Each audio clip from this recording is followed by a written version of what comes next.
Yo, yo, yo, yo, it's your boy Carbon, and I'm back. I think this is going to be a 3-day streak. If it is, I mean, don't count on more streaks, but it is cool to get a little bit of a streak going for a game that I like. You know, I am using the BMW M3 F80 in this video, at least for the first portion of this video, because it turns out I was recording the wrong screen for like a few hours the other night when I was using this car. And that irked me a little bit, so this was like the last run of the night. It's not bad. I love the color of the vehicle. It was a manual transmission, so of course I had to use it. There sure are a lot of automatic vehicles and paddle shifting vehicles, but I'm not really about it. And I'm not going to show you the whole run, so like as you can see, I just jumped right there to another point. But this is a few runs I had over a couple days that I have in this video to like just talk over. I was really concentrating, like I didn't even want to commentate while driving, as I really wanted to focus on getting like the best scores possible, because now that there's a leaderboard for the VIP3 servers, eventually they will go live for the public servers, but for now VIP3 servers are they have the leaderboard up, and I'm shooting for top 100, which was only like, I don't know, 2 or 3 million or so at that point. I mean, because it's still like a new season, everything had reset. There are some people out there getting some fucking insane scores. And as you can see on the top left, because of these VIP servers, that there is a proximity bonus, meaning the closer you drive to people, the more of a multiplier you will get on your score. Now, you already have one for, you know, passing cars really closely, keeping your speed up, but to have one where encourages you to drive with other people and you could possibly get an even higher score even faster is great. What I have learned is that it's very hard to stay within a radius of somebody that you are following, or even trying to help somebody stay on your tail, because you need to be very close to them to start getting that proximity. And sometimes it's really hard to predict what somebody is about to do, but it is cool to get some of those proximities.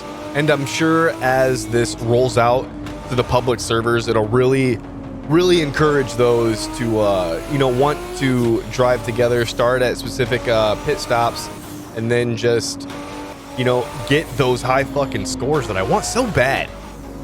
Again, leave me any comments if there's any specific vehicles you'd like to see in the future. Right now, I'm pretty limited to the no HESI vehicles that are available, but there are a lot of different SRP servers that do provide the same track, you know, with traffic, but they just don't really keep score the way no HESI does. But it does give you, you know, a little bit of relaxation time to drive some of those cars that you really like. I really like going into non-certified like JDM servers and driving some, you know, late 80s, early 90s, and even like early 2000s tuners, like some different Nissans and Volkswagens and Hondas.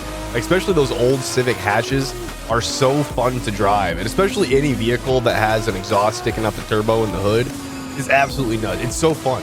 But yeah, as you can see, I'm really taking my time on this no HESI VIP3 server, trying to just cut as close as I can to other vehicles, trying to get those multipliers. There are certain spots on the track that you'll start to learn, like right here, this is a good exit I need to take, and most people should take if they are starting from 3-lane southbound. This will immediately put you onto a 2-lane highway. And the good thing about these 2-lane highways is that I'm going on here, and it won't last for long, is that the vehicles on the right lane will not go below 95 kilometers an hour, which is what you need to stay in order to keep your multiplier. Well, like right there, I misjudged my speed, and I went below 60 miles per hour, which is 95 kilometer an hour, and I lost my score. But then the next day, I'm driving this BMW M3 E46, and it was M3 E46, the no HESI spec, and it was a blast to drive as well. A little bit lighter and a little bit, you know, just all around smaller than the M3 F80 that you just saw, the gold one. Sadly, I do not think I have an exterior shot of this BMW. Again, I was just playing to play and recording, and this is when I started to get some really good scores as well. You know, it sucked ending the last one that I did, you know, after a couple million. and then having to end for the night, all you can think about is just like cutting traffic. Like you're like, I know I can do better. I know I can do better. I know I can do better. And it's also really hard to get used to certain views in no HESI. So like right now I'm in the first person view and it's very immersive. It's very fun. And then, you're weaving in and out, but it's hard to judge how close you are on the right side, because you have the whole passenger side and you're centered to the driver's side. So you'll see a lot of the times I'm getting good multipliers on the driver's side. It's because it's easier for me to judge how close I am. And I'm not getting those same multipliers on the right side. So I think for now on, I'm going to start adjusting the view of this camera or other cameras so that I can have a nice center camera and it'll help me judge where I am on that white line. Because the goal is I really want to stay on this white line. Because the more I'm on the white line and passing cars, the more multipliers I'm going to get. And if I can just control those lines, then the faster I'll be able to go. Now for the last car and this car, basically any car, you're really only going to want to go between 2 or 3 gears. Now this one, I'm pretty sure I was mainly staying in the 3rd gear. Sometimes like right there, I had to drop down into the 2nd gear. But for the most part, I'm staying within like 3rd, 4th, or 4th and 5th. And it can be really frustrating. It can be really nerve-wracking to have to only shift when I need to, but it seems like I need to shift every time I brake and I need to shift every time I accelerate. There's really no in between. And then you have crashes. That pissed me off. And then I immediately just jump into the next one.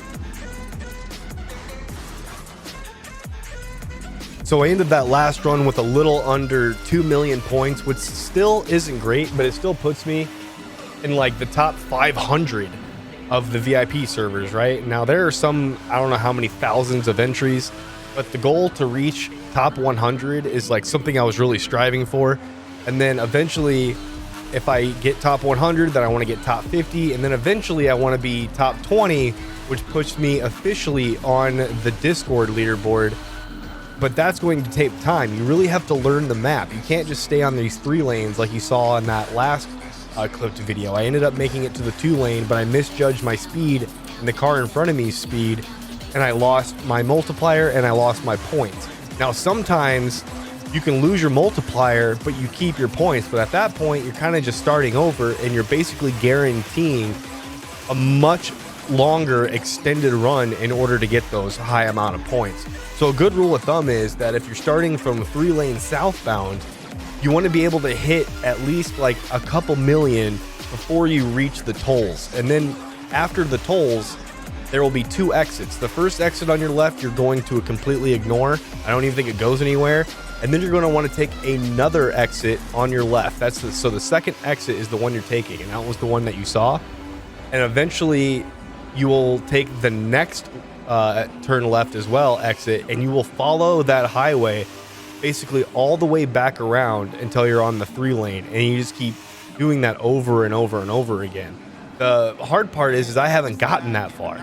I usually lose it somewhere on the 2 lane and I never make it back to the 3 lane. I feel like as long as I can keep my multiplier up, keep my points up, as long as I can make it back to the 3 lane and I'm due for another long run of 3 lane cutting traffic, then I should easily be able to get top 20. Well, I say easily, but it's taking me a lot of work. Like, this is a lot of concentrating.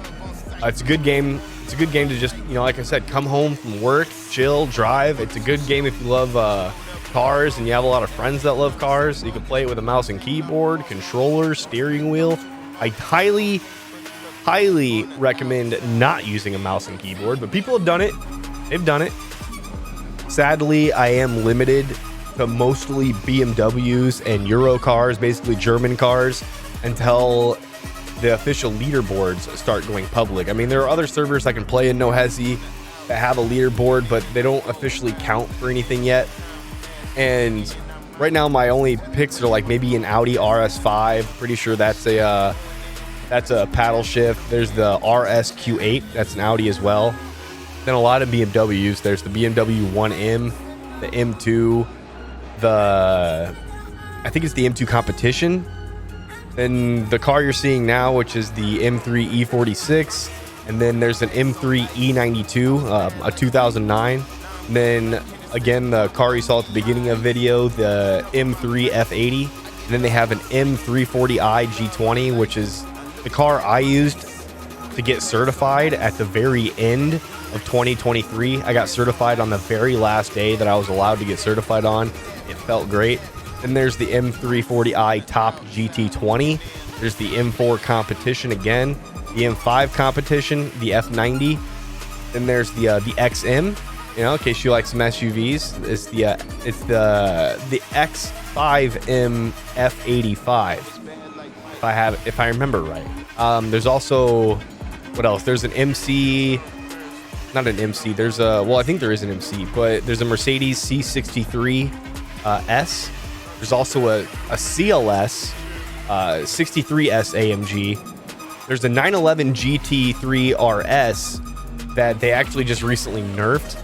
It used to go at least like 200 mile an hour. Now you can barely get it to go like 170, but it is very, very agile. So it'd be good for someone like me who's not going full speed on these heavy traffic servers.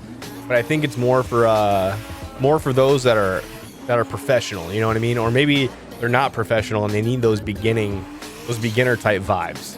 And it's like the perfect car for it. And there's also the Golf R, which is only like 300 horsepower, but apparently really easy to control, and it's really skinny. Now, as you can see, I'm getting back onto the 2-lane again, and I'm coming back to the pits. Like, I've already made it all the way up the interstate, and I'm back again at the pits. Now, I shouldn't have done this. This is before I learned where the exit was for the 2-lane. So if I were to stay on this one, I would actually be going the opposite direction of where I want to be going on the final loop. And I'm sure in a future video, as I'm learning, I want to share what I'm learning, but I'm sure in a future video I will explain the direct route that you want to go, and maybe one of these days I'll be able to complete that route all in one shot without having to spawn in different places to look for it. But as you can see there, I was able to keep my multiplier for the most part, and then, you know, I'm getting the best score that I can get right now. I don't even know it. Most of the time I'm doing these runs, I'm not looking at the score. I just know that I haven't crashed, therefore I just must keep driving. But then sadly, you have moments like this where you come up behind an Escalade, you lose your multiplier, or other cars. I might have lost it previously. And now you're basically starting at square one anymore. You don't have like times 1500 or times 2000 every time you pass a car. Now you're back to like 10 points, you know, every car you pass. And you don't want to stay on these 2 lanes. They're very annoying. But at this point, I know I haven't crashed. I can still get more points. So why not keep shooting for it? So as you can see right now, I'm like top 80 on the leaderboards. And that's already a huge milestone for me. And I don't even know what I have accomplished yet, you know? So I'm going to continue trying to get the highest score I can. Eventually, I'm going to have day breaks where I just want to practice and drive different cars, see what cars they're going to have available. I'm sure they're going to have a lot more coming out as well, especially since the new season is coming out. That's kind of the big twist, is that, hey, no more leaderboard. We're getting new cars and we're starting all over again. It's basically like a wipe. And as you can see, that was the very end of my run, which means it's the end of the video. So hit a like, subscribe, and tune in for the next one. Peace.